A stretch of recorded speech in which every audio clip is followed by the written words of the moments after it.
کہ اے ابراہیم اپنی بیوی ہاجرہ اور اپنے دودھ پیتے ہوئے بچے اسماعیل کو لے کے عرب کے صحرا چلا جا جہاں کوئی بھی آبادی نہ ہو۔ تو بس اللہ کے نبی حضرت ابراہیم علیہ السلام اللہ کے حکم کو تسلیم کرتے ہوئے اپنی پیاری بیوی ہاجرہ اور اپنے پیارے بیٹے اسماعیل کو لے کے صفا و مروہ کے درمیان آ پہنچے، جہاں اس وقت نہ کوئی انسان تھا نہ پرندے۔ تھوڑی سی کھجوریں اور تھوڑا سا پانی مشکیزے میں رکھا اور واپس جانے لگے۔ اتنے میں بی بی ہاجرہ آپ کے دامن سے پکڑتی ہے اور کہتی ہے اے ابراہیم آپ ہمیں یہاں کیوں چھوڑ رہے ہیں؟ حضرت ابراہیم علیہ السلام نے فرمایا اے میری پیاری بیوی، یہ اللہ کا امتحان ہے کہ میں اپنے بچے اسماعیل اور اپنی بیوی ہاجرہ کو یہاں اکیلا چھوڑ کے واپس چلا جاؤں۔ بی بی ہاجرہ مسکرا کے کہتی ہیں اگر اللہ کا حکم ہے تو یقیناً اللہ ہی ہماری نصرت کرے گا۔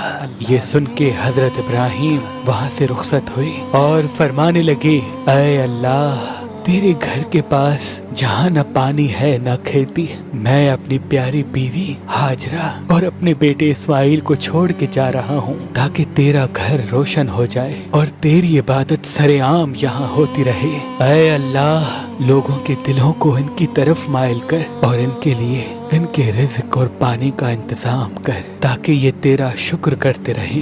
بی بی ہاجرہ بچے کو دودھ پلاتی اور جو تھوڑا سا پانی آپ کے پاس موجود تھا وہ اللہ کا نام لے کر پیتی رہتی۔ جب مشکیزے کا پانی ختم ہو گیا اور کوئی بھی غذا آپ کے پاس نہ بچی تو یوں آپ کا دودھ بھی خشک ہونے لگا اور پیاس سے آپ اور آپ کا بچہ تڑپنے لگا۔ تو آپ کبھی صفا کی پہاڑی پہ چڑھتی ہے، دور دور سے دیکھتی ہے کہ کہیں آس پاس پانی تو نہیں، اور کبھی صفا سے اتر کر بطن وادی میں پہنچتی ہیں اور اللہ سے دعا مانگتی ہیں کہ اے اللہ یہاں کوئی انسان نہیں، نہ پانی ہے نہ غذا، ہماری مدد فرما۔ آپ نے اپنے بیٹے اسماعیل کو اس بنجر زمین پہ لٹائے رکھا تھا اور کبھی صفا کی طرف دوڑتی کبھی مروہ کی طرف دوڑتی، اللہ پاک سے بار بار دعا مانگتی۔ بی بی نے 7 چکر صفا و مروہ کے درمیان لگائے اور اللہ پر یقین رکھا کہ اے اللہ ہمیں یقین ہے تو مجھے اور میرے بچے کو اس مصیبت میں تنہا نہیں چھوڑے گا۔ تو بس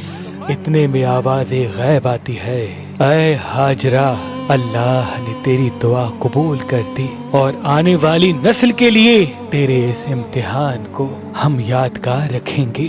دیکھ تیرا اللہ تیرے بچے کی پیاس کیسے بجھاتا ہے۔ بس جہاں حضرت اسماعیل زمین پر تڑپ رہے تھے ان کے قدموں کے پاس اللہ کا امین فرشتہ جبریل امین آتا ہے اور اپنے پر زمین پہ مارتا ہے۔ اللہ وہاں سے ایک چشمہ نمودار کرتا ہے۔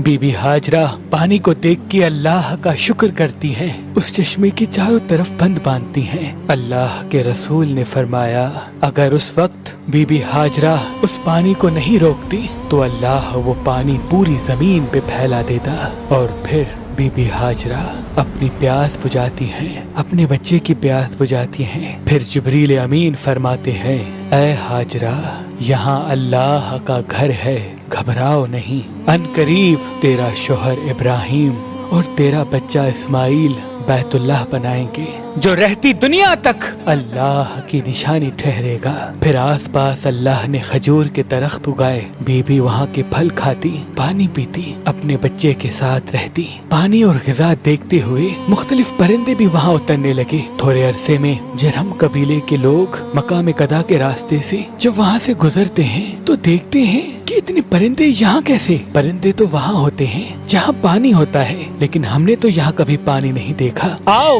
دیکھتے ہیں۔ جیسے ہی وہ آب زمزم کے پاس پہنچے تو دیکھیں ایک بیوی اپنے بچے کے ساتھ وہاں رہ رہی ہے اور میٹھا پانی زمین سے ابل رہا ہے۔ بی بی ہاجرہ نے زمزم کے معجزے کا واقعہ ان تمام لوگوں کو بتایا اور سب کہنے لگے ہم تسلیم کرتے ہیں کہ اللہ کا نور اس زمین پہ برستا ہے، ہمیں اجازت دیں کہ ہم بھی یہاں رہنے لگیں۔ اور یوں اجازت پا کر وہ قبیلہ اس بنجر زمین پہ رہنے لگا، اپنے عزیز و اقارب کو بلانے لگا۔